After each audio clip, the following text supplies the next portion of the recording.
Hackers love passwords like pitmasters love charcoal. They're easy fuel. But two-factor authentication throws a wet towel on their fire. 2FA adds one more step when you log in. A quick code from your phone, app, or key. A tiny extra step for you, a massive headache for hackers. Here's how to light it up on Android, iPhone, and the web.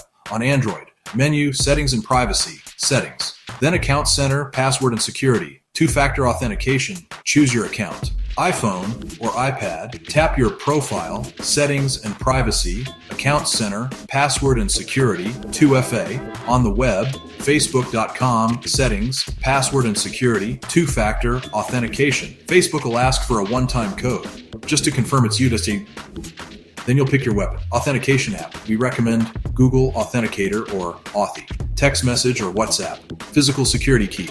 Recovery codes as backup. Even the strongest password can leak, but 2FA makes attackers need something you physically have. A code, a key, a device in your hand. That's the difference between losing everything and logging in safely. So go turn it on today. And while you're there, add 2FA to every important account. It's the best 90 seconds you'll ever spend on security.